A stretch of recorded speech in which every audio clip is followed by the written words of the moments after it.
The Council betrayed us. Earth's fleet responded with annihilation. Part 1: The Promise. Admiral Park stood at the window of her flagship, the Soul's Pride, and watched the massive space station grow larger as they approached. Apex 7 was the heart of the Galactic Council. It was where every major decision in the galaxy was made. And today, after 40 long years, humanity would finally become a full member. She had worked her entire life for this moment.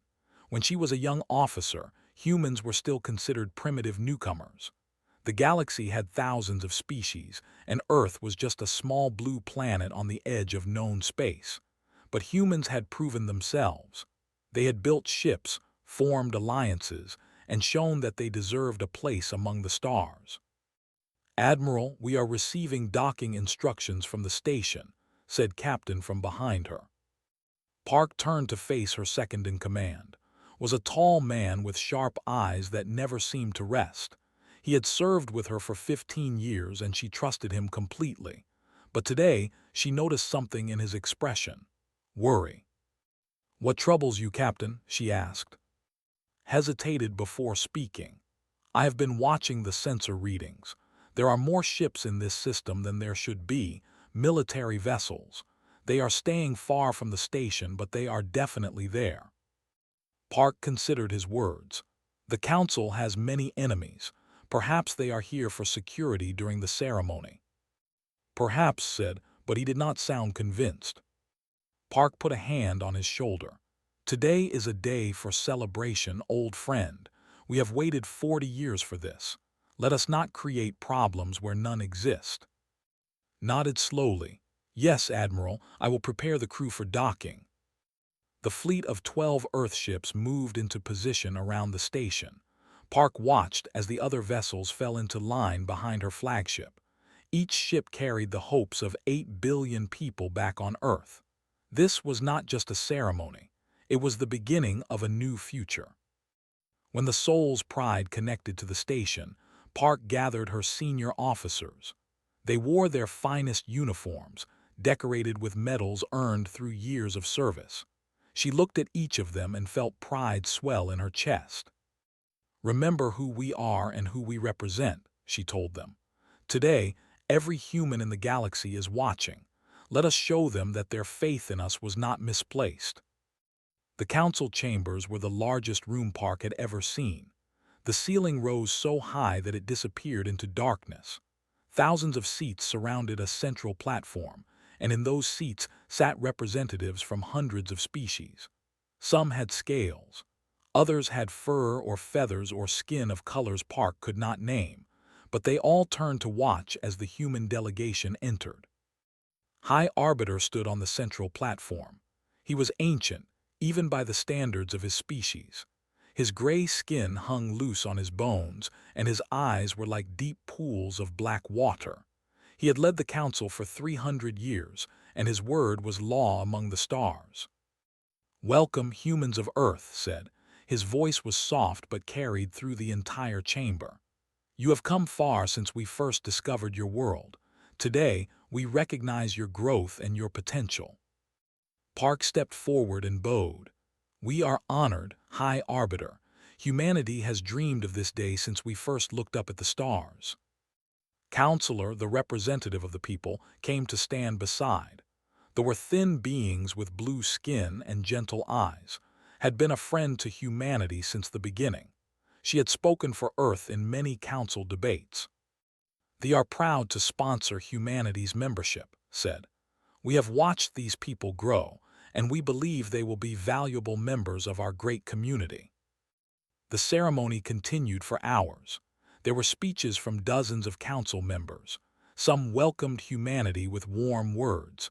Others were more careful, speaking of responsibilities and expectations. Park listened to every word, keeping her face calm and pleasant. But standing behind her, kept glancing at his communicator. The strange ships he had detected earlier had moved closer. He wanted to send a warning, but this was not the time. He did not want to create an incident during such an important moment. Finally, raised his hand for silence. "Before we complete the ceremony, There is one tradition that must be observed. All species who join the Council must demonstrate their trust. Your ships must power down their weapons as a gesture of peace." Park felt a small knot form in her stomach. She looked at who shook his head slightly. But refusing would be an insult. It would destroy everything they had worked for. "Of course, High Arbiter," Park said. She nodded to who reluctantly sent the order. Across the fleet, weapon systems went dark. The 12 ships of humanity's diplomatic fleet became defenseless. Smiled, "Good. Now, Admiral Park, please step forward to sign the membership treaty." Park walked to the platform where a glowing document floated in the air. This was it, the moment that would change history.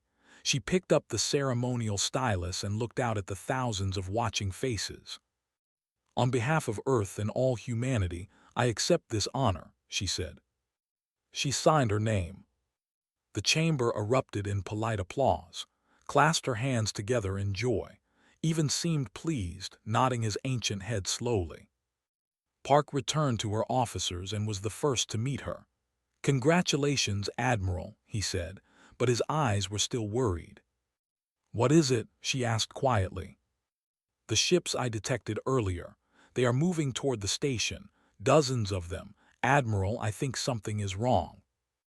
Park looked around the chamber. The council members were beginning to leave their seats, talking among themselves. Everything seemed normal. Everything seemed peaceful. But deep in her heart she felt it too. Something was wrong. "Send a message to the fleet," she whispered. "Tell them to be ready for anything." Nodded and stepped away to send the order. Park stood in the great chamber of the Galactic Council, wearing her finest uniform, holding the signed treaty that made humanity a member of the galactic community. She should have felt joy. She should have felt triumph. Instead, she felt afraid. And she did not know why. "Council betrayed us." Earth's fleet responded with annihilation. Part 2: The Betrayal. The applause had barely faded when the first explosion shook the chamber. Admiral Park stumbled, grabbing the edge of the platform to keep from falling. Screams filled the air as council members rushed for the exits. "What is happening?" she shouted. Captain pushed through the crowd to reach her. His face was pale.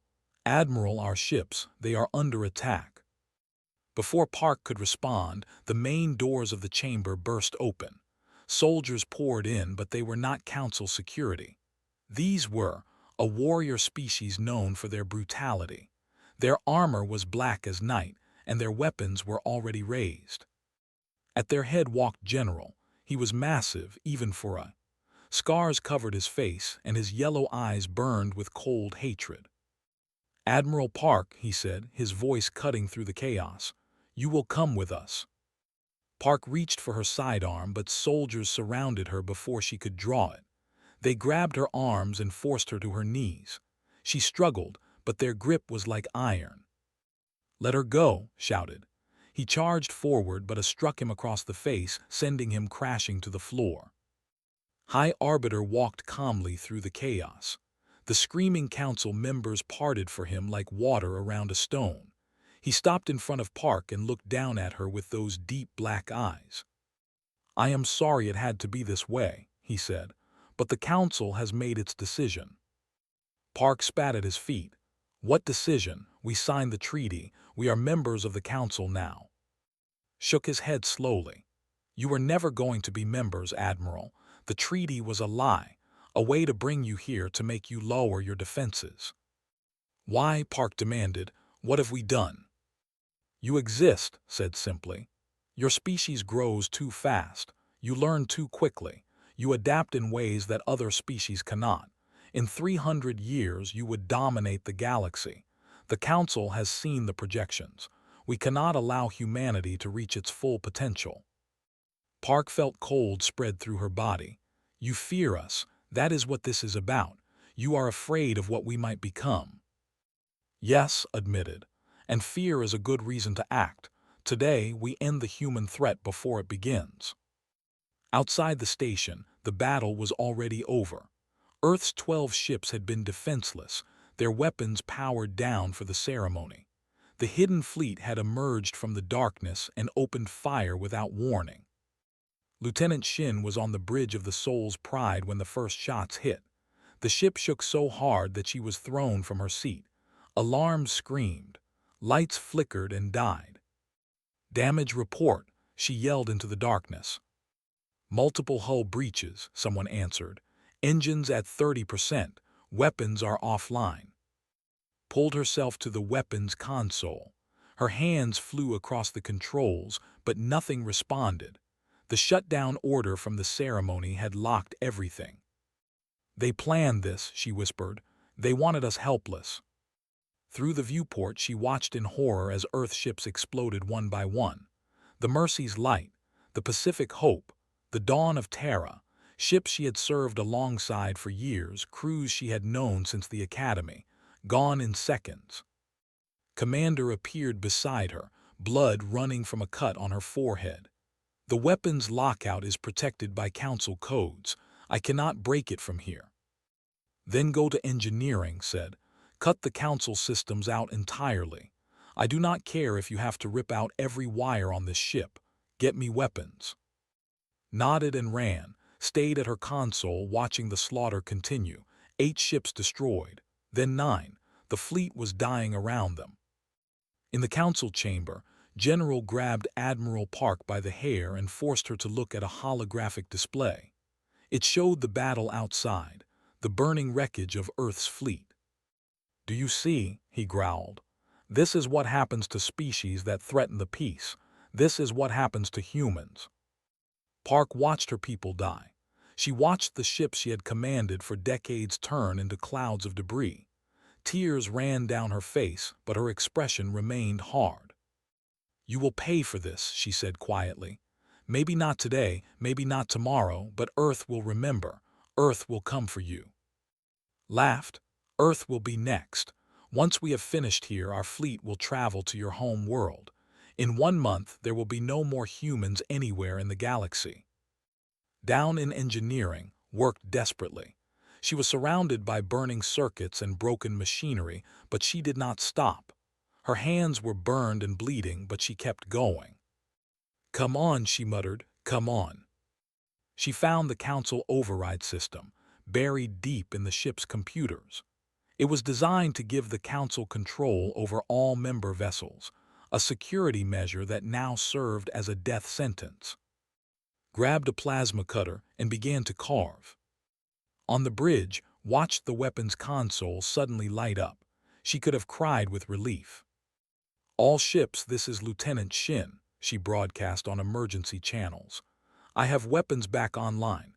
Anyone who can hear me, follow my lead." Only 3 ships responded. The Soul's Pride, the Mountain Spirit, and the Eastern Star. 3 ships out of 12. Everyone else was gone. Captain's voice crackled over the communication system. He had escaped the chamber during the chaos. "Lieutenant, what is our status?" "Weapons are online, sir, but we cannot win this fight. There are too many of them." "Then we run," said. "All ships make for the jump gate, maximum speed." The 3 surviving ships turned and fled. The fleet pursued, firing constantly. Explosions rocked the Soul's Pride again and again, but kept the engines running through sheer determination. The jump gate was unstable, barely functional. Going through it was dangerous, but staying was death. "All ships jump now," ordered. The 3 ships entered the gate and vanished in a flash of light. Behind them, in the council chamber, General held Admiral Park before a broadcasting camera. The signal was being sent across the galaxy, to every species, every world, every station. "People of the galaxy," announced. "Today, the Council has protected you from a terrible threat. Today, we have shown what happens to those who would disturb the peace." He drew his blade and held it to Park's throat.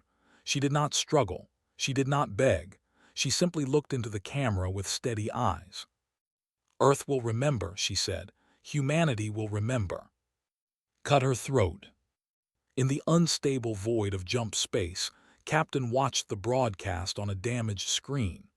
He watched Admiral Park, his commander, his friend, die for a crime humanity had never committed. Something changed in him at that moment. The man who entered that jump gate was not the same man who had worried about strange sensor readings just hours before. When the soul's pride emerged on the other side, stood on the broken bridge and spoke to his surviving crew. "Set course for Earth," he said. His voice was calm, too calm. "We have a message to deliver." Behind him, the stars burned cold and distant, and somewhere in those stars, a galaxy waited to learn what humanity would do next. "The Council betrayed us," Earth's fleet responded with annihilation. Part 3: The Return. 6 months had passed since the massacre at Apex 7. 6 months since Admiral Park was murdered on live broadcast. 6 months since humanity learned that the galaxy wanted them dead. Earth had changed. The old arguments between nations had ended overnight. There were no more borders, no more disputes, no more petty conflicts. When the recordings from Apex 7 reached Earth, when people watched their heroes die in the cold darkness of space, something united them. Rage. Pure, burning rage. Rear Admiral walked through the halls of the United Nations War Council building. He had been promoted after his return, honored for saving 3 ships and their crews. But he did not feel like a hero. He felt like a messenger of the dead. The war room was filled with the most powerful people on Earth. Presidents, generals, admirals, scientists. They all turned when entered, and he saw the same fire in their eyes that burned in his own heart. Fleet Admiral O sat at the head of the table. He was old, nearly 80, but his mind was sharp as a blade. He had fought in every conflict humanity had faced since the first contact with aliens. Now he would lead them into their greatest war. "Rear Admiral," O said, "please share what you have learned." Walked to the center of the room and activated a holographic display. Images of council ships, bases, and planets filled the air. "In the 6 months since our escape, our intelligence teams have been working constantly," he began. "We have learned much about the Council and its weaknesses." Director stepped forward. She led Earth's intelligence network, a web of spies and informants spread across the galaxy. She was small and quiet, but her eyes held a dangerous light. "The Council believes they have won," she said. "They think humanity is broken, hiding on our little planet and waiting to die.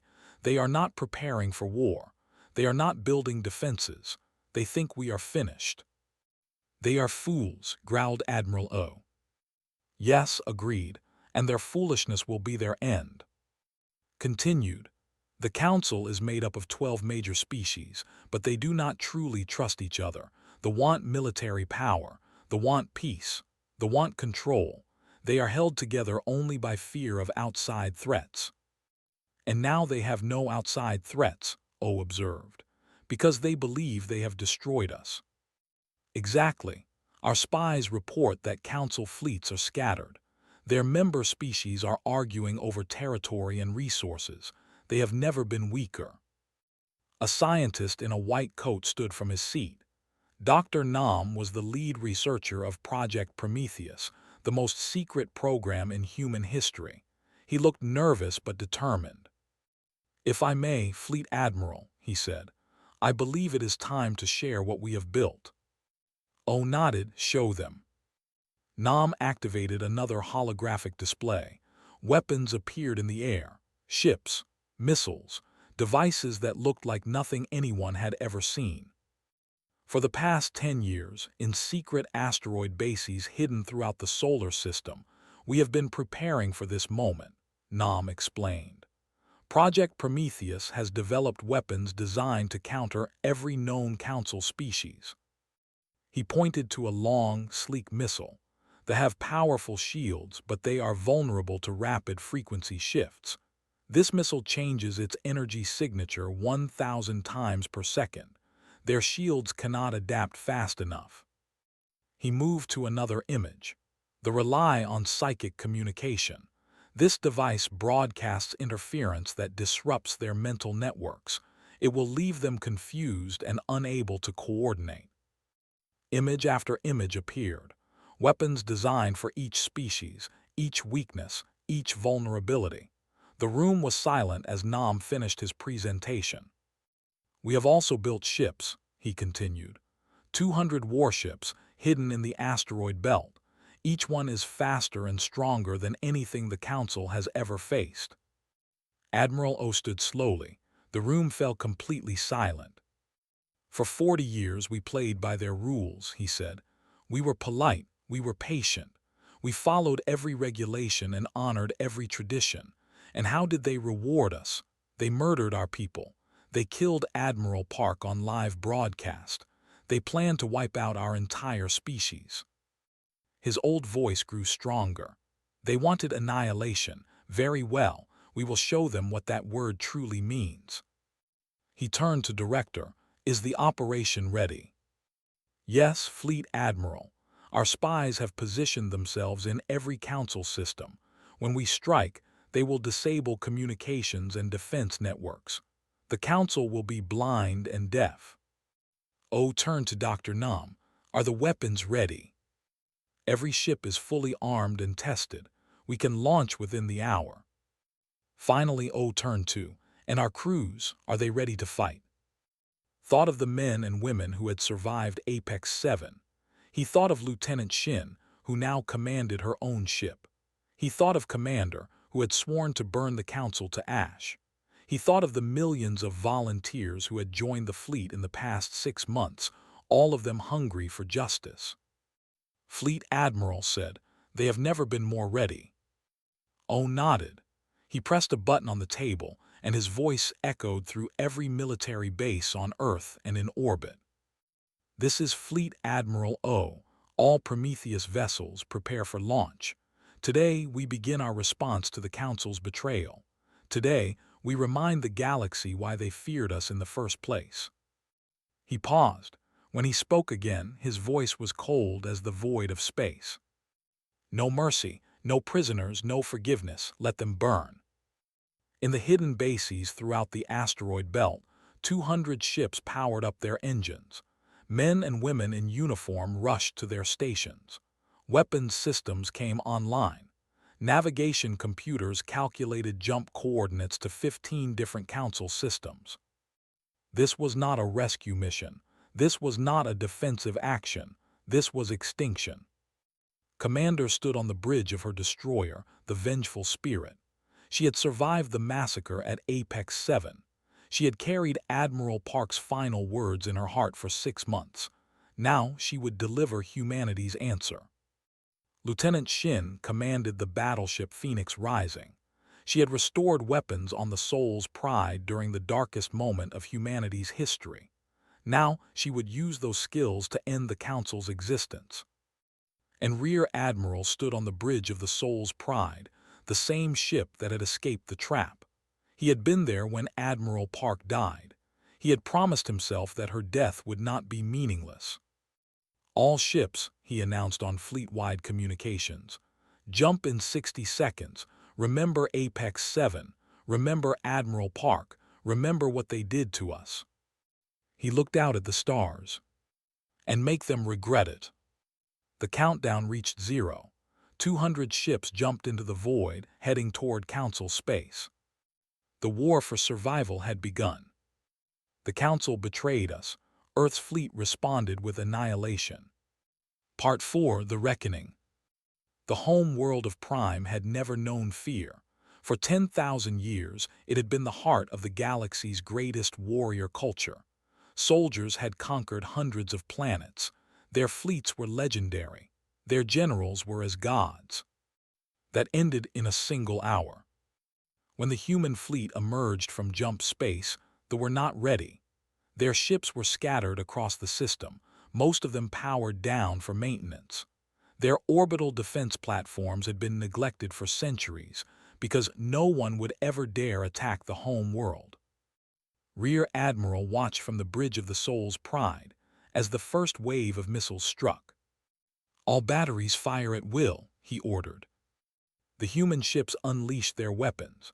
Dr. Nam's frequency-shifting missiles cut through shields like they were made of paper. Rounds punched through armored hulls. Plasma beams carved paths of destruction through hastily scrambled defense fleets. On the surface of Prime, people looked up and saw their orbital stations falling from the sky like burning stars. But Prime was only one target. Across the galaxy, similar scenes played out in 15 different systems. The communications network went silent as human jamming devices filled the air with interference. Admirals, who had always relied on their psychic connections to coordinate battles, suddenly found themselves alone in their own minds. Their fleets fell into chaos. The species that prided itself on advanced technology discovered that human ships were immune to their famous energy drains. Their power-stealing weapons, which had won them countless victories, simply bounced off human shields. They died wondering how the primitive humans had developed such technology. They were the only species that did not fight. When the human fleet arrived in their system, Counselor had already convinced her people to surrender. She broadcast a message to every vessel. Do not resist. The humans are not our enemies. We were forced to participate in the Council's betrayal. Now we must accept the consequences of that choice. Ships powered down their weapons and opened their doors. Human Marines boarded them without firing a single shot. But on Prime, they refused to yield. They were warriors. They would die fighting. General, the same general who had murdered Admiral Park, his forces for a final stand. His flagship, the Dominator, was the largest warship in the fleet. It had destroyed entire civilizations. Now it charged toward the human lines, weapons blazing. All ships target that flagship, ordered. 20 human vessels turned their fire toward the Dominator. Missiles streaked across space. Rounds slammed into the massive hull. The ship shook under the assault, but it kept coming. "You cannot defeat us," roared over the communication channel. We do not fall to lesser species."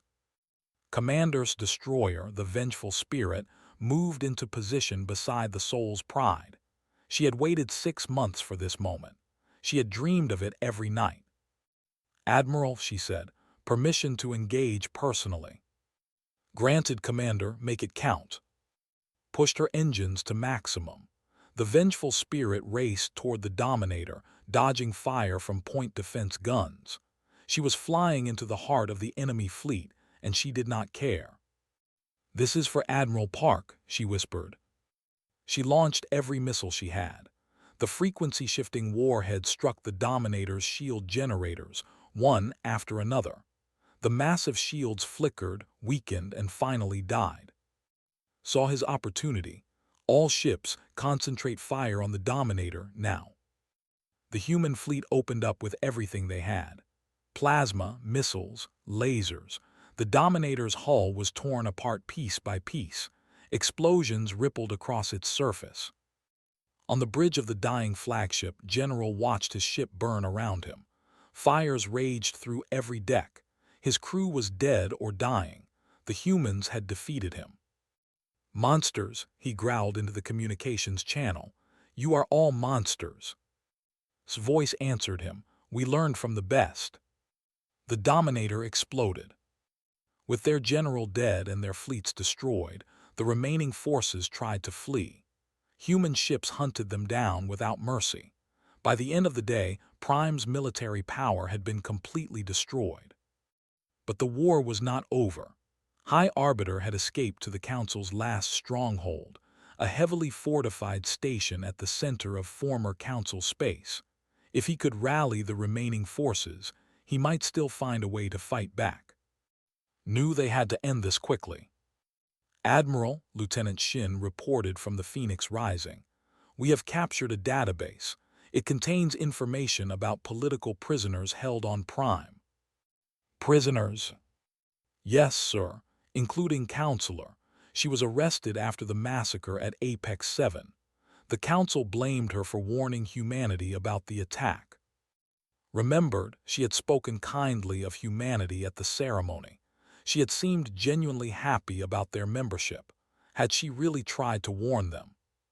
Where is she being held?" "A military prison on the northern continent.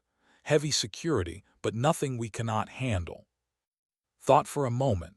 If it tried to help humanity, she deserved rescue, and if she knew the location of Stronghold, she could help end the war. "Commander," he said, "take a team to the surface, find Counselor and bring her back safely." "Yes, Admiral." Assembled a squad of the best soldiers in the fleet. They dropped to the surface in assault shuttles, cutting through what remained of air defense. The prison was a fortress of black stone, but human explosives opened its walls like paper.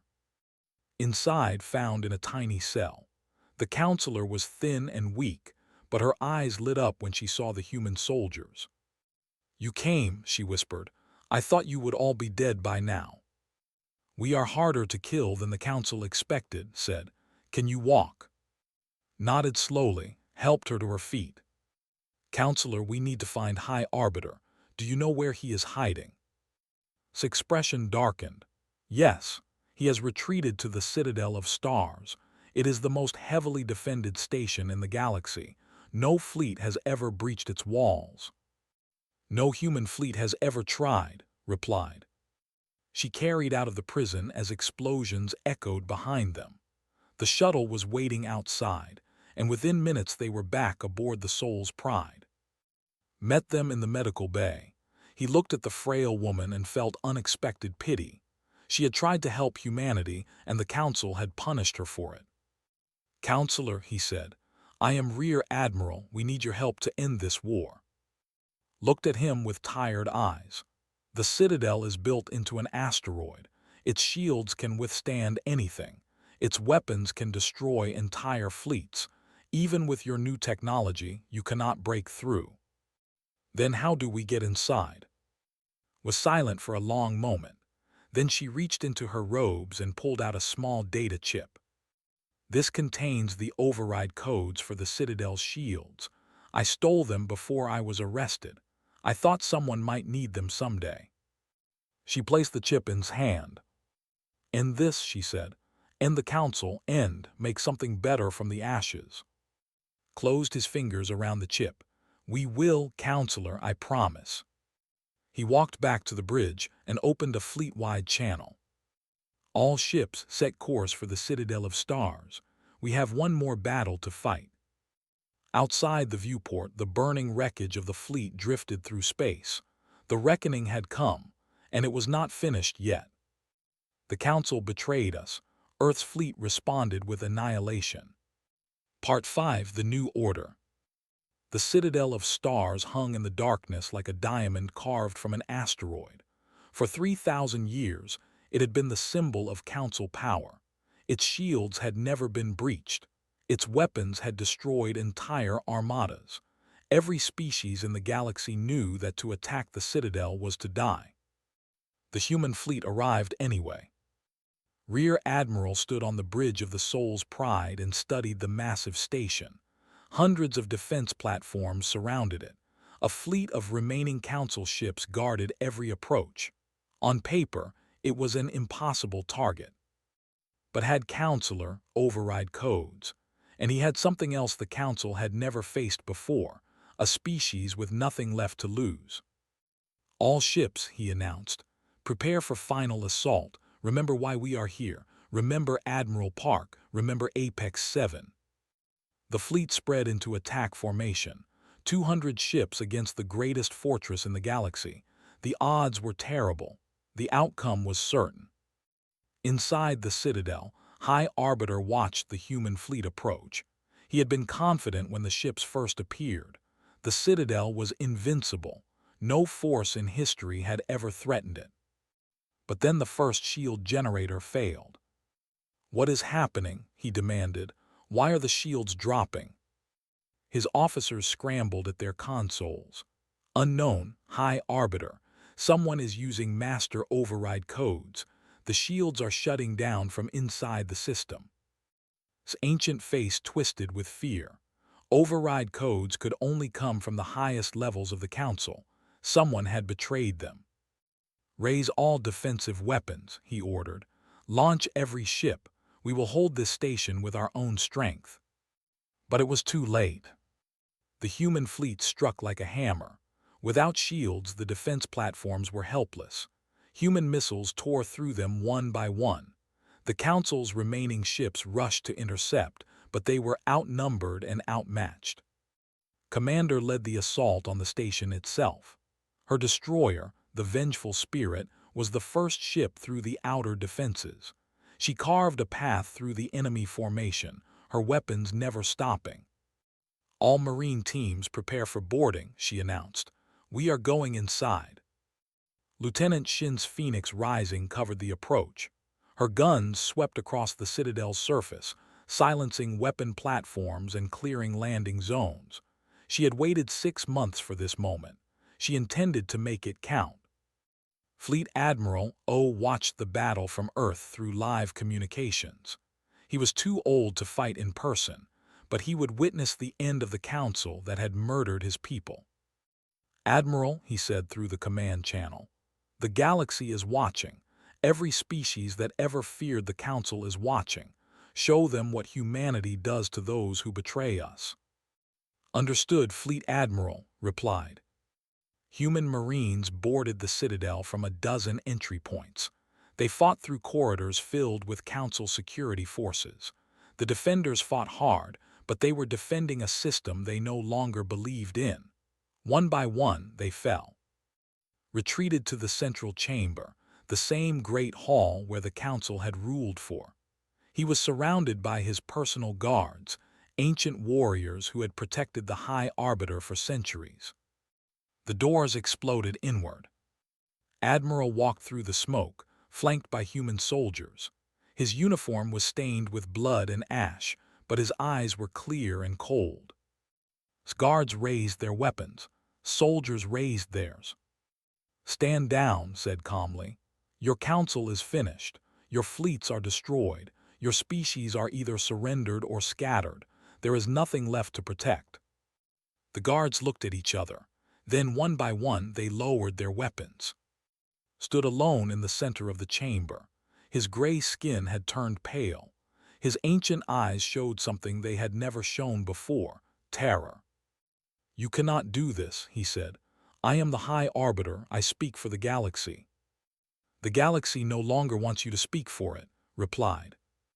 Human soldiers grabbed and forced him to his knees. Walked in a slow circle around him, studying the being who had ordered humanity's destruction. "You know what I want to do," said quietly. "I want to kill you. I want to cut your throat the way General cut Admiral Park's throat. I want to broadcast your death to every world in the galaxy, just like you broadcast hers." Trembled, "Please. I was only protecting the Council. I was only doing what I thought was right." "You murdered innocent people because you were afraid of what they might become," stopped in front of him. "That is not protection. That is cowardice." He drew his sidearm and pressed it against his forehead. "But I am not going to kill you." His eyes widened with confusion. "Death would be too quick," continued. "You would become a martyr. Some species might even remember you as a hero who tried to stop the human threat. No, you will live." He holstered his weapon. "You will be exiled to a dead moon at the edge of the galaxy. You will live there alone, with nothing but recordings of every battle, every defeat, every moment of the Council's destruction. You will watch over and over until you understand what you created." Began to weep. "Please kill me, I beg you." "No," turned away. "Take him." 3 months later, Earth announced the new order. The Galactic Council was dissolved permanently. Its laws were erased. Its authority was ended. In its place, humanity offered something different: partnership. Species who had surrendered or resisted the Council's betrayal were welcomed as equals. The who had refused to fight became humanity's closest allies. Counselor was appointed as ambassador between human space and the former Council territories. Species who had participated in the massacre faced consequences. They lost their military for 100 years. They paid reparations that would fund reconstruction across a dozen worlds. But they were not destroyed. They were not wiped out. Humanity proved that it could be merciful, even when mercy was not deserved. On the anniversary of Admiral Park's death, a memorial was built on Apex 7. A massive statue of her stood in the same chamber where she had been murdered. Her bronze eyes looked out at the stars, forever watching, forever remembering. Admiral attended the ceremony. He stood before the statue and remembered the woman who had believed in humanity's place among the stars. She had died for that belief, but her death had not been meaningless. "We did it, Admiral," he said quietly. "We are not just members of the galaxy now. We are its protectors, and we will never let what happened to us happen to anyone else." He placed a single white flower at the base of the statue. Behind him, representatives from 100 species gathered to pay their respects. Even some who had rejected their people's warrior ways. They stood together, united by a new vision of what the galaxy could become. Counselor approached. "Do you think she would be proud?" Looked up at Park's bronze face. "I think she would tell us that the work is not finished, that building peace is harder than winning war, that we have to keep trying every day to be worthy of what we have built." Nodded. "Then that is what we will do." She walked back to the gathered representatives, stayed a moment longer, alone with his memories. The galaxy had learned a lesson at Apex 7. They had learned what happens when you underestimate humanity. They had learned what happens when you betray the trust of a species that never forgets. But they had also learned something else. They had learned that humans could choose mercy over revenge, that they could build instead of destroy, that they could turn enemies into allies and ashes into foundations. The stars burned bright overhead. Somewhere out there, on a dead moon, watched recordings of his failure on endless repeat. Somewhere out there, human ships patrolled the borders of the new order, keeping the peace they had won through blood and fire. And somewhere out there, the galaxy looked at humanity with new eyes, not with fear, not with hatred, with hope. Turned and walked away from the statue. There was work to be done. There was always work to be done. But for the first time in a year, he was smiling. The galaxy learned a lesson that day. Humans do not forget. Humans do not forgive easily. And humans never stop fighting for what they believe in. But they also learned something more important. Humans can build something better from the ashes.